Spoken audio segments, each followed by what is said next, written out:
श्री राधा वल्लभ लाल की।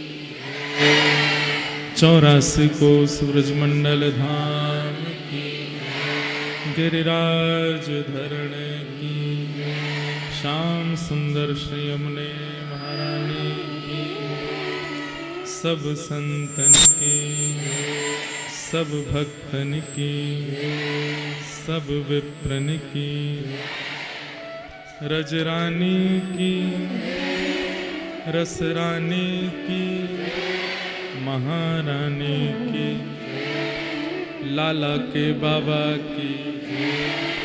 लाला के बाबा कौन हैं? हमारे दंडी स्वामी जी महाराज जी आज लाला के बाबा हैं। लाला के बाबा की, बाबा के लाला की, लाला बाबा दोनों की। जय जय श्री राम। नमः पार्वती पतये हर हर महादेव। द्वारिकाधीश की जय। बंधुओं, एक बात बहुत ध्यान से सुनिए। भक्ति और वैष्णवता मर्यादा भी सिखाती है। अगर हम अमर्यादित रूप से रहते हैं तो इसका मतलब हमें महासंसारी माना जाता है।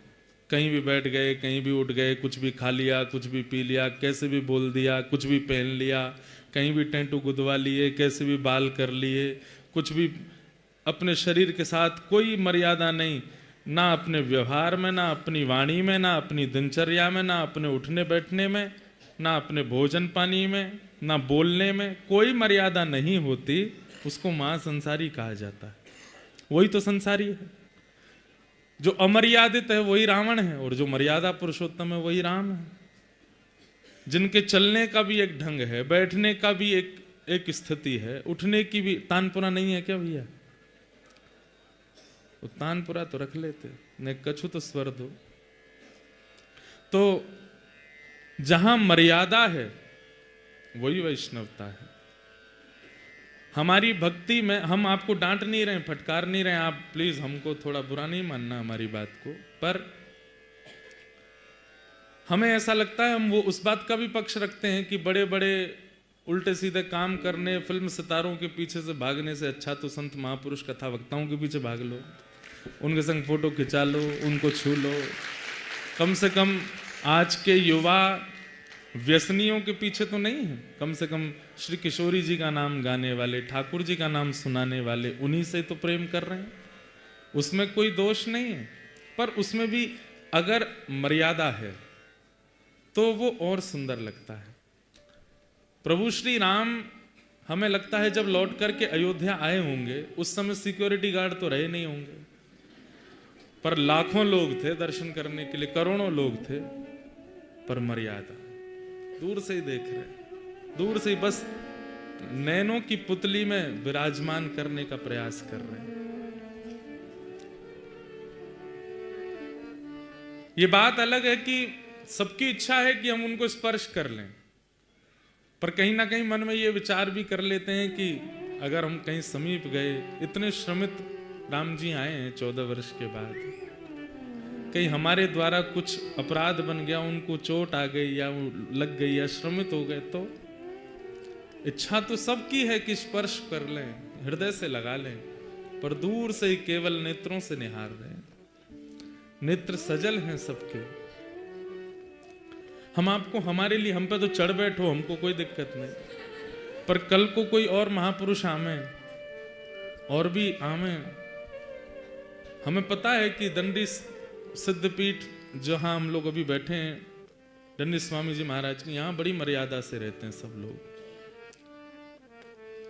यहां पर ही नहीं होता, सब जगह होता है। जहां भी कथा करने जाते हैं वहां एक आध उंगली हमारी कभी फ्रैक्चर होने ही वाली है, ऐसा लगता है। पर हमारे साथ हो जाए कोई दिक्कत नहीं, कल को कोई और आचार्य चरण आए, उनके साथ अगर ऐसा हुआ तो क्या होगा। इसलिए हमें विचार करना चाहिए, हमें मन में भाव रखना चाहिए, खूब श्रद्धा रखो, खूब भाव रखो, सब मन में रखो कि हाँ स्पर्श करना ही है, छूना ही है, पकड़ना ही है। अब हमारे दो नियम चलते हैं। नासिक में 1 मास की कथा हुई थी, मत छेड़ो, नॉर्मली रहने दो। नासिक में 1 मास की कथा हुई थी, तो वहां बहुत नियम से गायत्री अनुष्ठान किया। तो वहां के महाराज जी ने हमको दक्षिणा में 2 चीज दी। पहली चीज तो दी कि आप कथा से 1 घंटा पूर्व और 1 घंटा बाद मौन रहेंगे और अपरस में रहेंगे, स्पर्श नहीं करेंगे किसी का। मौन तो हम रह लेते हैं, पर स्पर्श वाला हमारा चल नहीं पाता। जब कोई छू देता है कथा में आने से पहले, तो हमें लगता है कि हम महाराज जी के वचन निभा ही नहीं पा रहे, क्या करें। दूसरा उन्होंने नियम दिया कि कम से कम कथा में जब जाओ तब लकड़ी के खड़ाऊ पहनने हैं। और हमें लगता है किसी दिन इन्हीं खड़ाऊओं से ऐसे गिरेंगे कि हमारे 2 दांत जाएंगे आगे के, और फिर ऐसे हवा निकला करेगी कथा में। और फिर जब कथा ऐसी विचित्र सी होगी, फिर आप लोग फिर सुनना बंद कर दोगे, फिर क्या करेंगे हम। इसलिए हमारी प्रार्थना है, कोई यहाँ पर ऐसी कोई व्यवस्था सिक्योरिटी की नहीं करनी है हमें ना, हमें अच्छा लगता है, पर हमें लगता है अच्छा देखो, हमारी तो रही बात, इतने छोटे छोटे बच्चे, इतनी माताएं बहनें, कहीं कोई मनचला व्यक्ति आ गया, वो यही ढूंढे कि कब भीड़ हो मैं कुछ करूं। कोई बालक भीड़ में बीच में आ जाए, उसके दम घुट जाए। कल एक बहन को यहाँ पे मैंने देखा था, मुंह नीला पड़ गया उसका, कोई कोहनी से पूरा ये दब गया था अंदर। मेरे को उस समय रूह कांप जाती है कि मैं कैसे आऊं कथा करने, मैं कैसे बैठूं सबके बीच में, कैसे सुनाऊं। इच्छा नहीं होती कि हम अपने साथ में कुछ लोगों को लेके, हमें बहुत बुरा लगता है जब इतने बड़े बड़े मुस्टंडे हमसे भी लंबे चलते हैं ऐसे करके, बहुत विचित्र लगता है। नहीं चाहिए, इच्छा ही नहीं होती, पर क्या करें। इसलिए हमारी आपसे प्रार्थना है, भक्ति मर्यादा सिखाती है।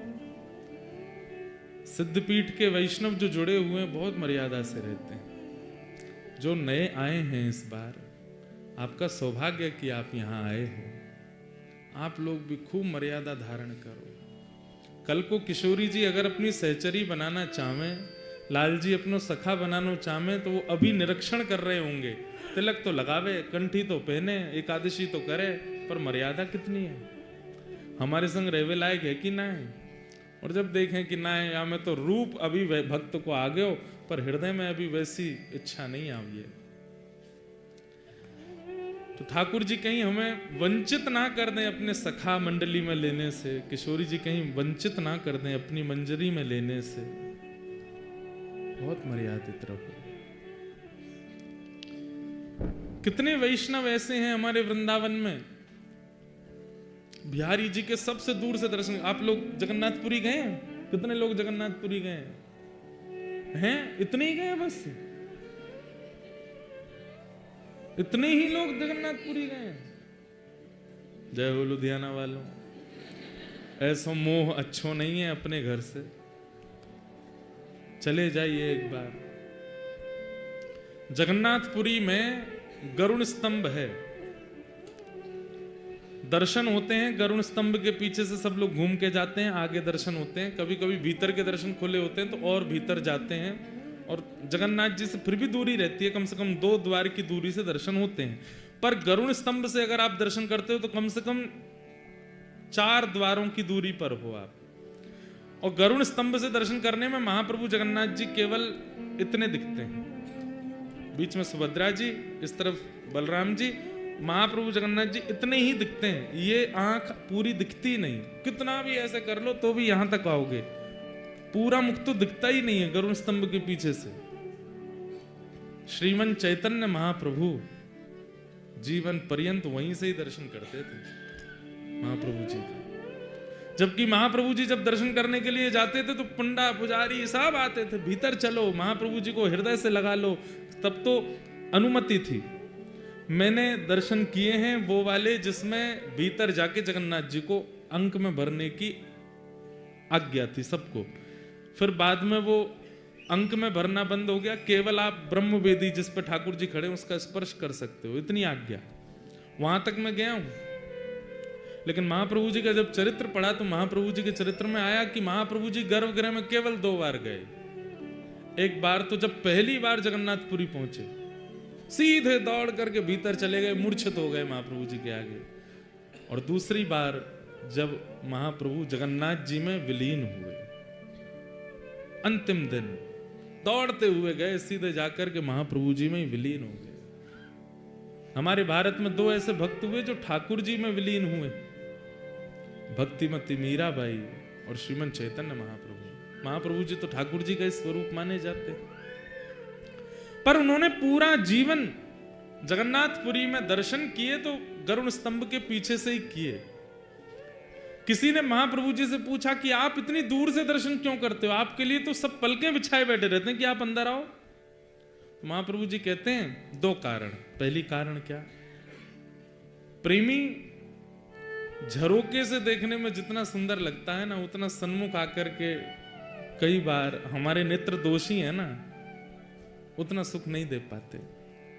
इसलिए हमारे राधा वल्लभी परंपरा में तो नियम है, राधा वल्लभ लाल जी को स्पष्ट नेत्रों से मत देखो, तो किसी ओट से देखो।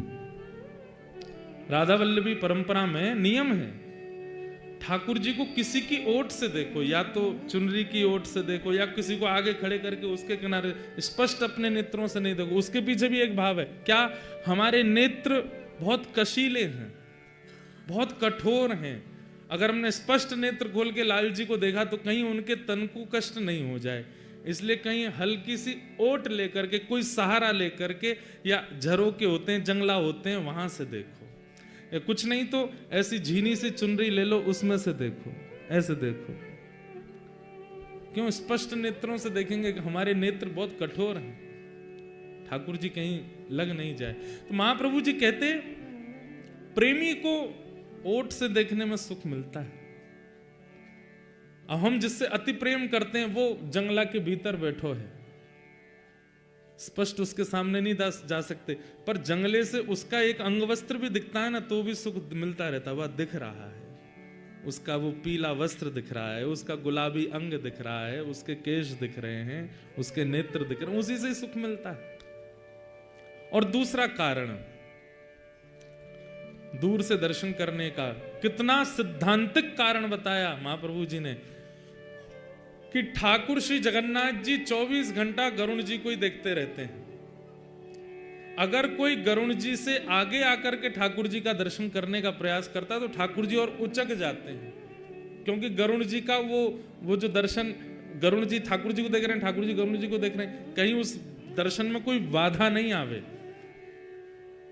अब मैं देख रहा हूं महाराज जी को, अब बीच में कोई खड़ा हो जाए, हम क्या करेंगे, भाई ने हटो, और नहीं हटेगा तो फिर मैं ही ऊपर हो जाऊंगा कि महाराज जी मुझे दिखें। तो महाप्रभु जी बोले कि इनके आगे जाने पर महाप्रभु जगन्नाथ जी देखते ही नहीं है, इनकी ओट में खड़े रहते हैं, तो इनको देखते देखते देखते देखते कभी कभी इनके नीचे जो बैठे उन पर दृष्टि पड़ जाती है ठाकुर जी की। बोले गरुण जी को देखते देखते महाप्रभु जगन्नाथ जी की दृष्टि कभी नीचे जाती है, तो फिर मैं भी दिख जाता हूँ। वास्तव में मैं देखने कम आता हूँ, मैं दिखाने आता हूँ कि ये मोए देख लें एक बार, क्योंकि इनकी कृपा दृष्टि है गई तो सब मंगल है जाएगा। तो मर्यादा बहुत आवश्यक है। आप सब लोग बिल्कुल कान पकड़ के हम क्षमा मांग रहे हैं, हम आपको कुछ कह रहे हैं ऐसा मत सोचिएगा, पर हम हमेशा के लिए कह रहे हैं, चाहे आप राधा वल्लभी हैं, चाहे आप गौड़िया वैष्णव हैं, चाहे आप रामानुजी हैं, चाहे आप रामानंदी हैं, चाहे आप सिद्धपीठ से जुड़े हैं, कहीं से भी हैं, आपकी मर्यादा आपकी भक्ति का प्रमाण है। कई लोग होते हैं मिलने आते हैं ना, तो उनके प्रणाम का तरीका, मिलने का तरीका, शब्द बोलने का तरीका बता देता है कि केवल फोटो खिंचाने आए हैं। प्रणाम कोई विशेष नहीं। प्रणाम करने वाला व्यक्ति दूर से ही दंडवत कर लेता है, स्पर्श की भी आज्ञा मांगेगा, महाराज जी आज्ञा हो तुम छू लो। महाराज जी कहते नहीं तो दूर से पुष्प माला लाया हूं, पहना दो, पहना। चित्र नहीं चाहिए, चित्त में बस जाओ, बस चित्र नहीं चाहिए, आप मेरे नयनन में बस जाओ। पर कुछ ना से कुछ ठीक है। आजकल के युवा कम से कम गलत काम ना करके फोटो खिंचाने ही आ जाए तो वही बहुत है, आ तो रहे कम से कम। पर फिर भी थोड़ी धीरे धीरे नेक मर्यादा में और सुख मिलेगा। ठाकुर जी बहुत प्रसन्न होते। आज हमारा अंगूठा टूटो, कल को हाथ टूट गो तो, कल को कहीं और लग गई तो, इसलिए बहुत ध्यान रखो। कोई महापुरुष यहाँ पधारे हैं, उनको कोई श्रम नहीं हो जाए, और उनके चक्कर में आप तो उनको छून, अब और भी तो लोग हैं, उनमें से किसी को नहीं लग जाए, वैष्णव अपराध हो जाएगा।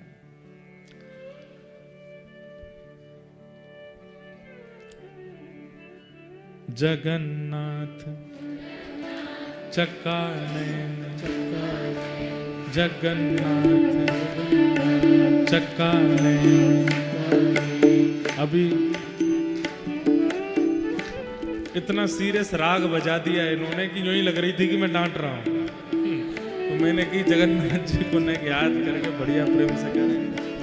ओ जगन्नाथ चक्कानयन, जगन्नाथ चक्कानयन।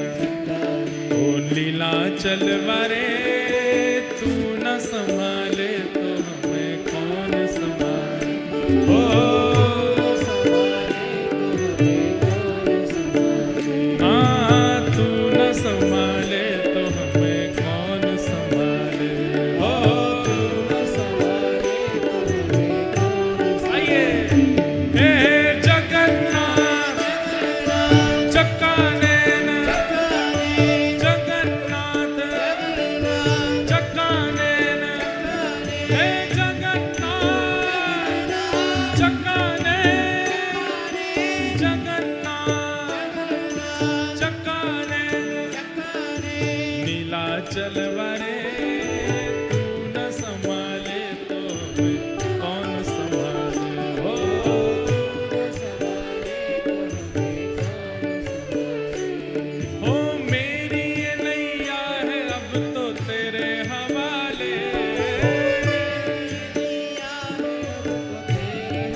स्वर ऐसा जानो चाहिए कि महाप्रभु जी सुन लें आपकी। मेरे जगन्नाथ चक्कानयन, जगन्नाथ चक्कानयन। नीलाचल वारे तू न संभाले तो हमें कौन संभाले। ओ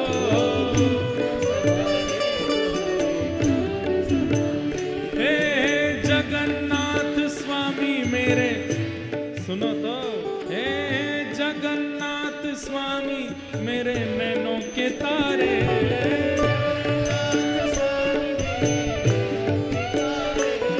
हे जगन्नाथ स्वामी मेरे नैनों के तारे।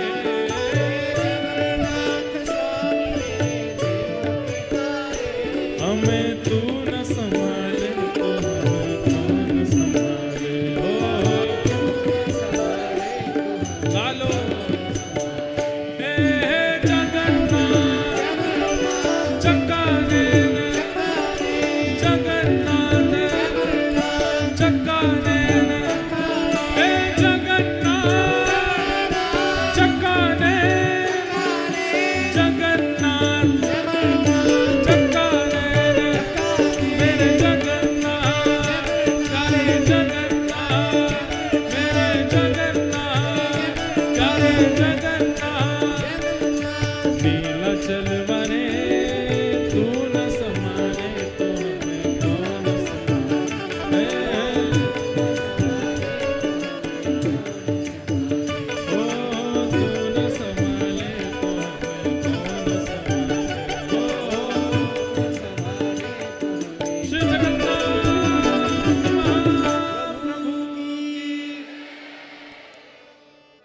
तो भक्ति मर्यादा से प्रकट होती है और उसमें मर्यादा का आपको ध्यान रखना है। कल हम लोग नारद जी के परम शिष्य और भगवान के परम प्रिय और जिनकी चर्चा बहुत कम लोगों ने सुनी है, संभवतः बहुत वर्षों से कोई चर्चा किसी मंच से इन भक्त की हुई ही नहीं है। हम भी अपने जीवन में पहली बार माँ के मुख से बचपन में सुनी थी, पूज्य बक्सर वाले मामा जी सुनाते थे, और वही चर्चा आज पहली बार श्री दंडी स्वामी महाराज जी को सन्मुख बैठा के सुना रहे हैं। श्री चंद्रहास जी, भक्त चंद्रहास का चरित्र बिल्कुल सावधानी से, बिल्कुल मर्यादित होकर के आप सब लोग विराजिए और एक एक शब्द श्रवण कीजिए। ठाकुर जी को जो चुनता, अच्छा एक बात, दो बातें हैं, एक तो होता है ठाकुर जी को आप चुनो और एक होता है ठाकुर जी आपको चुने। अभी यहां बैठे हुए 99% लोग, 1% की हम जिम्मेवारी नहीं लेते, 99%, और उनमें मैं भी हूं, 99 में, एक में नहीं हूं मैं, 99% लोग जो यहां बैठे हैं मेरे सहित, हमने ठाकुर जी को चुना है। हम में से 1% कोई है जिसको ठाकुर जी ने चुना।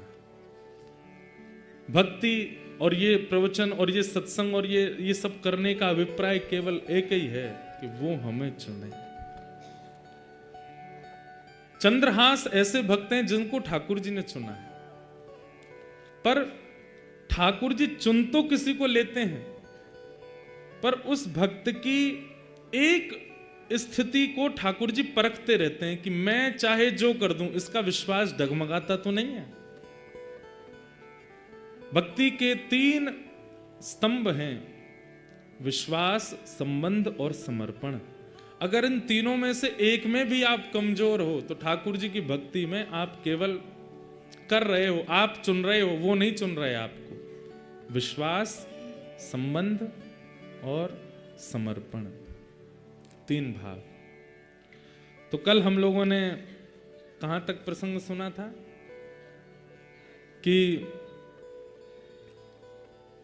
गालव ऋषि आए और आकर के दृष्ट बुद्धि की बेटी विषया का उन्होंने जब हाथ देखा तो हाथ देख करके क्या बोले कि परम सुंदर, परम गुणवान एक बालक से इसका ब्याह होगा,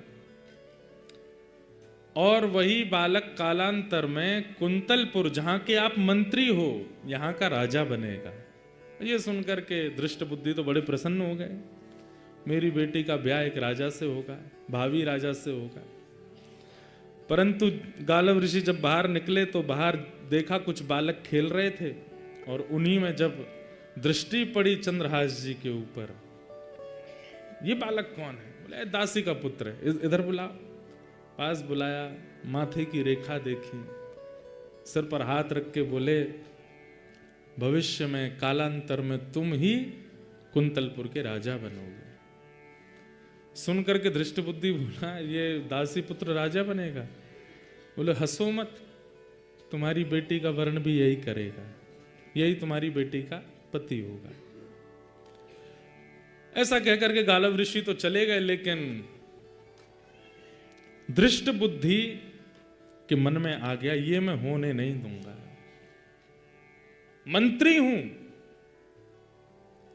राजा नहीं हूं, मंत्री हूं, लेकिन इतनी गरिमा महिमा तो जानता हूं कि अपने पुत्र पुत्री का विवाह मुझे कहां करना है, किससे करना है। ये चलते फिरते फकीर संत कुछ भी बोल जाते हैं, इनकी बातों में कोई सत्यता होती है? अरे मंत्री हूं, राजा से ज्यादा मेरी चलती है। राजा तो सिंहासन पर बैठता है, पर नीचे क्या हो रहा है सब मेरे हाथ में है, मैं देखता हूं। कैसे ये संभव नहीं होगा? और सज्जनता और दुर्जनता की भिड़ंत हुई। परम सज्जन श्री चंद्रहास जी महाराज और परम दुर्जन कौन? दृष्ट बुद्धि।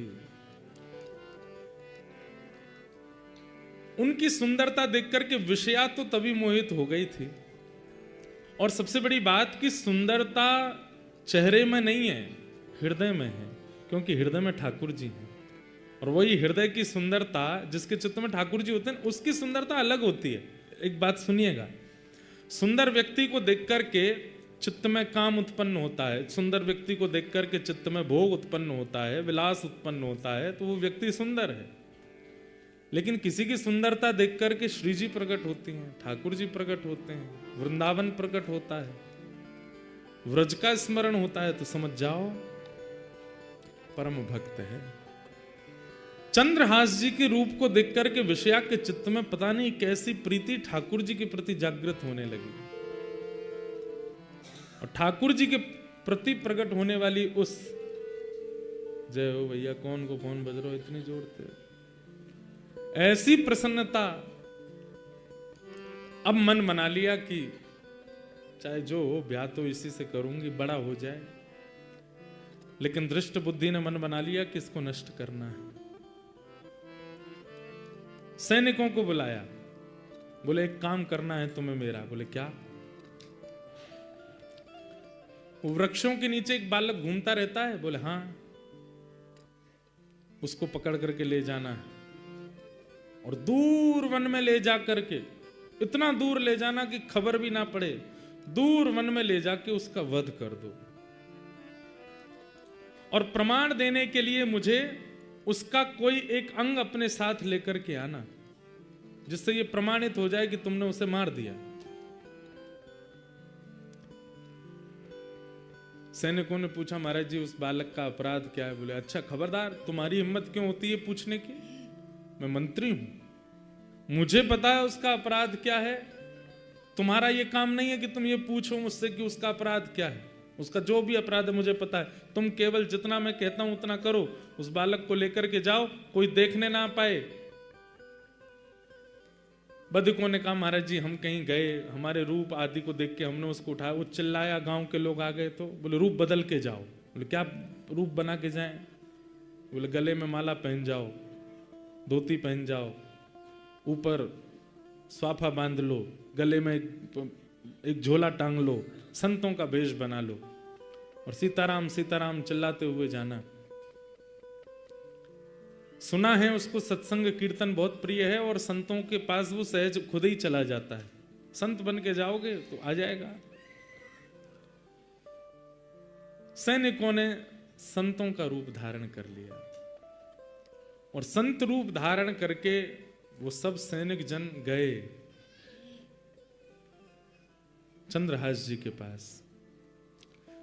चंद्रहास जी बैठ करके भगवत स्मरण कर रहे थे।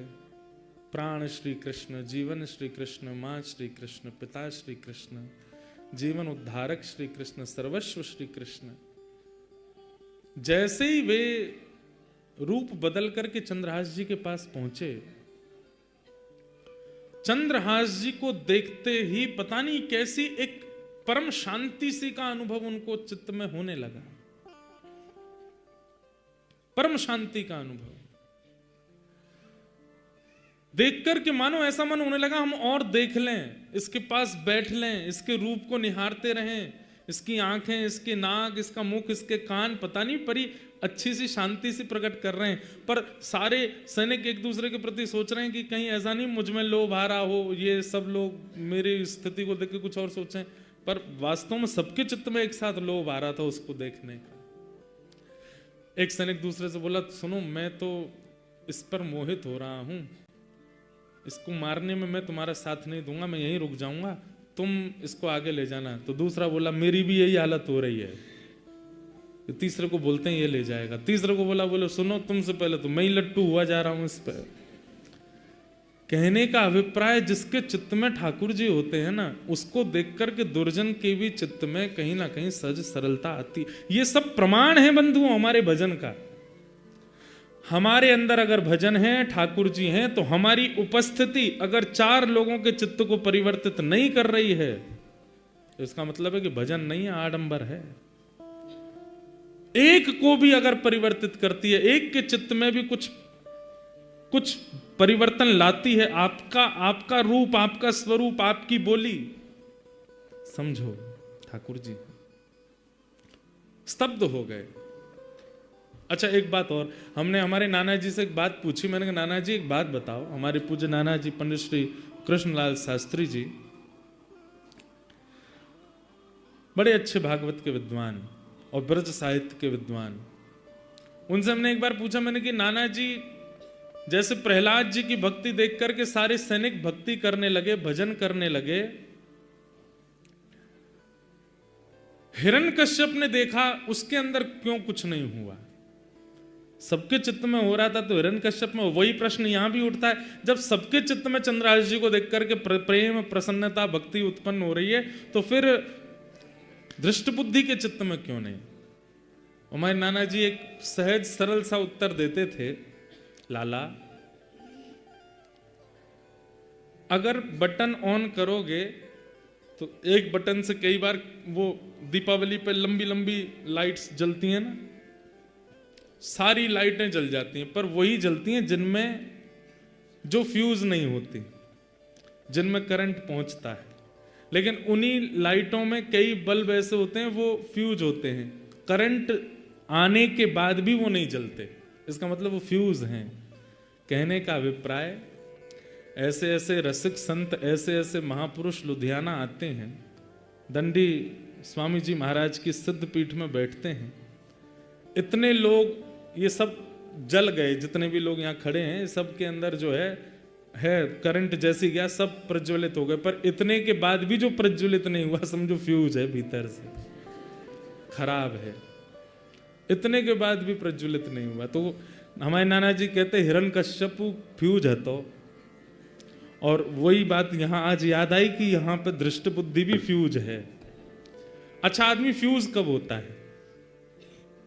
आदमी फ्यूज कब होता है? वैष्णव अपराध से। अगर वो किसी वैष्णव के प्रति दूषित बुद्धि रखता है, जैसे कोई रसिक संत हैं, उनके आप प्रणाम करते हो, दर्शन करते हो, उनको वंदन करते हो, उनकी कथा सुनते हो, पर कभी आपके मन में आ गया यार ये उतने ऊंचे हैं नहीं जितना हम सोचते हैं, ये तो ऐसे ही हैं, ये भी हमारी तरह लोभी हैं, ये भी हमारी तरह कामी हैं, ये भी हमारी तरह ही हैं, ये भाव आते ही आपके द्वारा वैष्णव अपराध हुआ, वो फ्यूज हो जाता है। फिर चाहे कितना करंट देते रहो प्रज्वलित नहीं होगे। उसी के बाद फिर भक्ति सूक्ष्म होनी प्रारंभ हो जाती है, उसी के बाद भाव खत्म होने शुरू हो जाते हैं, नेत्रों के आंसू सूख जाते हैं, फिर कुछ नहीं होता, फ्यूज हो जाते हैं। तो दृष्ट बुद्धि फ्यूज है। लेकिन ये सारे जो सैनिक हैं देख करके चंद्रहास जी को देखते रह गए। लेकिन थोड़ी देर बाद इन सैनिकों ने बात की, बोले कि अगर हमने इसको मारने का मन नहीं हो रहा, इसका कोई अपराध नहीं है, पर अगर हमने इसको नहीं मारा तो हम मारे जाएंगे, छोटे छोटे बच्चे, हमारे घर परिवार सब, हमारा वो दृष्ट बुद्धि मंत्री बहुत दुष्ट है, सब खत्म कर देगा इसको नहीं मारा तो। और ऐसा भी नहीं कि हम जाके कह देंगे मार दिया, वो तो प्रमाण मांगेगा, प्रमाण दिखाओ, उसका कोई अंग दिखाओ, क्या काट के लाए हो। सावधानी से सुनना। दृष्ट बुद्धि की आज्ञा की ज्यादा प्रेशर था इनके ऊपर, सैनिकों के ऊपर। तो सैनिकों ने जैसे ही आंख खुली चंद्रहास जी की, देखा ओहो संत जन बैठे हैं, संतों के वेश में थे, तुरंत चरणों में प्रणाम किया। अब तो महाराज वो और बिक गए, बोले कितना प्यारा है, एक तो रूप इतना सुंदर, स्वभाव कितना अच्छा है इसका, चरणों में प्रणाम कर रहा है। तुरंत जल लेकर के आए नदी का, तो चरण धोने लगे, बोले मुझे चरणामृत चाहिए। मेरे गुरुदेव जो मुझे नियम बता के गए, नारद जी महाराज ने चंद्रहास जी को यहां पर अद्भुत ज्ञान प्रदान किया, उसका विषय तो मैंने छेड़ा ही नहीं है। उसमें नारद पांचरात्र संपूर्ण सिखा करके गए हैं, जो भगवान ने नारद जी को बताया कि एक वैष्णव का नियम कैसा होना चाहिए, एक वैष्णव की रहनी कैसी होनी चाहिए, एक वैष्णव का स्वभाव कैसा होना चाहिए, वो सब भगवान ने नारद जी को सिखाया। नारद जी ने आज चंद्रहास जी को सिखाया है, और वही नारद जी ने प्रहलाद जी को सिखाया, वो ध्रुव जी को सिखाया। तो उसमें एक नियम है, संत दिखते ही परिचय अपरिचय बाद की बात, दिख रहा है स्वरूप से संत हैं, सबसे पहले प्रणाम करो, और हो सके तो चरणामृत ले लो।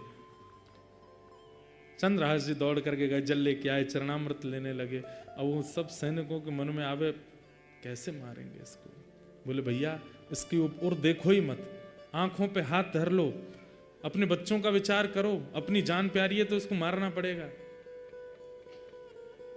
ए बालक चंद्रहास, तुम बहुत अच्छा कीर्तन करते हो, कृपा है ठाकुर जी, हमारे आश्रम पर करोगे? आपका आश्रम कहाँ है? दूर है, यहां से जंगल पार करके जाना पड़ता है, चलोगे? चल दूंगा नाथ, संतों की आज्ञा तो नकारनी नहीं है, गुरुदेव की ऐसी आज्ञा है, आप कह दे मैं चल दूंगा, चलो। और श्री आगे आगे चारों वो सैनिक चल रहे हैं संत वेश में, और पीछे उनके चरणों को देखते हुए, नियम देखिए, दृष्टि उठा के बात नहीं करनी महापुरुष से, चरण देखते रहिए, केवल उसके चरण देखते हुए उनके चरण चिन्हों को बीच बीच में अपने माथे से लगा लेते हैं। ठाकुर जी रीझते जा रहे हैं चंद्रहास पर। ले गए घनघोर जंगल में, कोसों दूर उस नगर से। अचानक से वे चारों रुके और जैसे ही पलटे, अपना भेष हटाया, सैनिकों के भेष में आ गए, अपने खड़क तलवार आदि लेकर के हाथ में खड़े हो गए। पर वो सैनिकों जैसे लगे ही नहीं रहे। क्यों?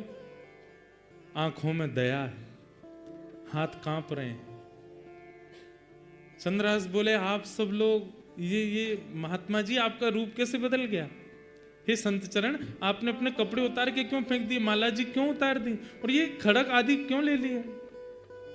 चंद्रहास, हमसे ज्यादा बात मत कर, नहीं तो हम तेरे पे मोहित होते चले जाएंगे। तुझे मारने के लिए आए हैं हम, और तुझे मारेंगे। चंद्रहास बालक बोला, पर क्यों? मेरा अपराध क्या? मैंने क्या गलती की? मैंने राजकोष का कुछ चुरा लिया? मैंने किसी के साथ कुछ अपराध किया? मेरे द्वारा किसी को कुछ बुरा लगा? मैंने क्या गलत किया? आप मुझे क्यों मारना चाहते हैं? और मुझे जीने की कोई बहुत इच्छा नहीं, पर अभी तो मेरा जीवन प्रारंभ हुआ। माता पिता बचपन में चले गए, धाई माँ भी छोड़ के चली गई, नगर बदल गए, सब कुछ मैं आपको कहाँ तक बताऊं। जैसे तैसे गुरु कृपा से मुझे गुरुदेव मिले, अब उस नियम पथ पे चल रहा हूं, ताकि एक दिन श्याम सुंदर मुझको मिलेंगे, मेरे कृष्ण मुझको मिलेंगे, उनसे पहले आप मेरा वध कर दोगे। कम से कम ये बता दीजिए मेरा अपराध क्या? बताने की अनुमति नहीं है, बस तुमको मारना है। और हमसे ज्यादा बात मत करो, तुम जल्दी आओ, सिर अपना नीचे करो, मुख मत दिखाओ, हमें काटने दो तुम्हारा सर।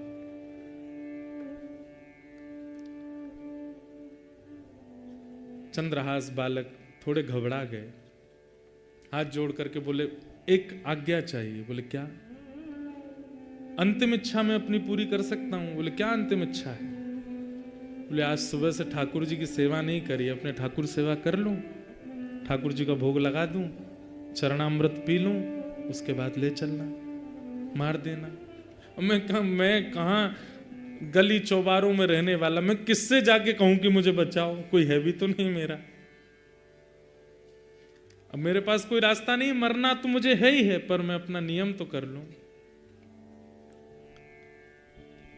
ठाकुर सेवा?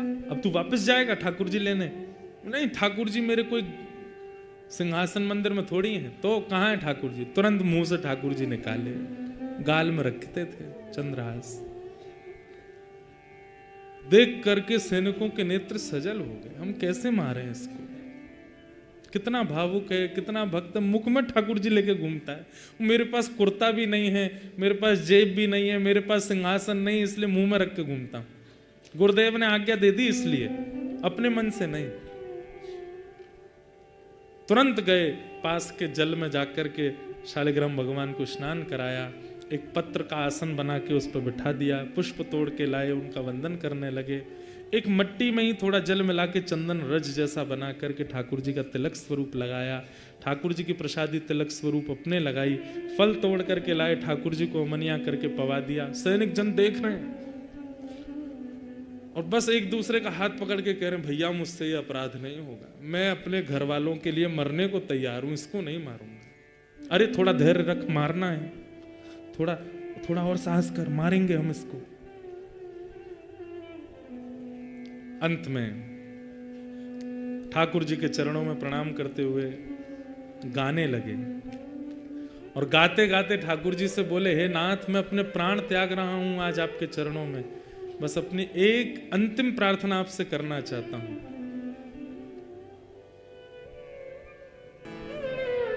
चंद्रहास जी अपनी झोली फैला करके ठाकुर जी से बोले, हे नाथ, पता नहीं इस जन्म पे तो मेरे से क्या ही अपराध हुआ कि बचपन से सब ऐसा हुआ कि मुझे समझ नहीं आता कि मैंने क्या अपराध किया। सब बिगड़ता गया, लेकिन मुझे वो बिगड़ा हुआ नहीं लगा। अच्छा, मुझे गुरुदेव नारद मिले, मुझे आप मिले, आपकी सेवा मिली, बस नाथ एक ही प्रार्थना, अगले जन्म में भी आप मिल जाना, उसके अगले जन्म में भी मिल जाना, उसके अगले जन्म, और जब जब मैं जन्म लूं आप मुझे मिलते रहना, बस मेरी यही अंतिम प्रार्थना है नाथ। और ये प्रार्थना करके ठाकुर जी के आगे सर झुकाते हुए चंद्रहास बोले, सैनिकों, हे वधिकों, अब आप मेरा सर काट सकते हैं, तुरंत काट दीजिए, मैं देखूंगा नहीं, मैं ठाकुर जी के चरणों में सर झुका के बैठा हूं, आप मेरा सर काट दीजिए। सैनिकों ने तुरंत अपने खड़ग उठाए, हाथ पांव ऐसे कांप रहे हैं उनके। आज वही खड़ग जिससे अनेकों के सर धड़ से अलग किए, आज वो इतना भारी लग रहा है कि उसको चार मिलकर के नहीं उठा पा रहे। हाथ से खड़ग छूट गया, चरणों में गिर गए, बोले कि चंद्रहास हम नहीं कर पाएंगे, पर तुम बताओ, तुम तो एक भक्त हो, हम मंत्री से कैसे बचे? वो हमें मार देगा अगर हम कोई प्रमाण लेकर के नहीं गए तो। नहीं महाराज, आप मारिए मुझे, आप अपना कार्य कीजिए, आपकी क्या गलती, आप तो मंत्री की आज्ञा मान रहे हैं। तभी एक, अब देखो ये भी ठाकुर जी की कृपा है, ठाकुर जी जो करते हैं सोच समझ के करते हैं। तभी एक सैनिक की दृष्टि पड़ी कि चंद्रहास जी के पैर में 5 नहीं 6 उंगली है। कई लोगों के एक एक्स्ट्रा अंगूठा होता है, कई लोगों के पैर में एक एक्स्ट्रा उंगली होती है, कई लोगों को, उनको कहते तो ऐसा ही है कि वो शुभ होते हैं, जिनके 6 उंगली हैं। दृष्टि पड़ी तुरंत, अरे रुको रुको रुको रुको, चंद्रहास अपने पैर दिखाओ। पैर दिखाया तो 5, एक अंगूठा, 4 उंगली, और कन्नी उंगली में 1 उंगली और थी। मिल गया, बस थोड़ा कष्ट होगा तुमको, बिल्कुल चुपचाप आंख बंद कर लो अपनी। चंद्रहास जी ने आंख बंद की, करोगे क्या? बोले करो आंख बंद। आंख बंद की, वो उंगली पकड़ के उसको काट दिया, और काट करके बोले बस अब तुम भाग जाओ यहां से, दिखना नहीं, हमें प्रमाण मिल गया, हम इसको जाके दिखा देंगे कि मार दिया। उंगली लेकर के आए, छोटा बालक था, मुख लाना हमने उचित नहीं समझा, उंगली ले आए हैं, मर गया चंद्रहास। और चरणों में प्रणाम करके चंद्रहास जी को खूब रक्त निकला। उन सैनिकों ने प्रणाम किया, बोले चंद्रहास तुम भाग जाओ यहां से, अब वैसे ही तुम कोसों दूर हो और दूर चले जाओ, और जीवन में कभी अवसर मिलेगा तो फिर देखेंगे तुमको, हम सौभाग्य मानेंगे तुम दोबारा मिले तो। उंगली छोटी सी काट करके ले गए सैनिक जन, इतने नाचते हुए आ रहे थे क्यों? मारना भी नहीं पड़ा, काम भी हो गया। यहां पर दृष्ट बुद्धि मंत्री सैनिकों को देखता है, बड़े खुश लगते हो ऐसा लगता है काम हो गया। जी हुजूर, काम कर दिया हमने, प्रमाण दिखाओ। उंगली दिखाई, देख करके हंसने लगा दृष्ट बुद्धि। संत बोलता था उससे ब्याह होगा मेरी बेटी का, संत बोलता था वो राजा बनेगा यहाँ का। ये सब संत वंत कुछ नहीं होते, इनकी बातें ऐसी रहती हैं। और अब देखो अपनी पुत्री का ऐसे कुल में ब्याह करूंगा, और देखना फिर क्या होता है। अब हो गया पत्ता साफ। और ये गालव ऋषि, इनको तो कभी बुलाना ही नहीं अपने यहाँ, कुछ भी बोल जाते हैं। मंत्री से बड़े थोड़ी होते हैं संत ऋषियों की वाणी। यहां पर चंद्रहास जी थोड़े लंगड़ा रहे हैं, पैर में चोट है, रक्त बहुत निकला।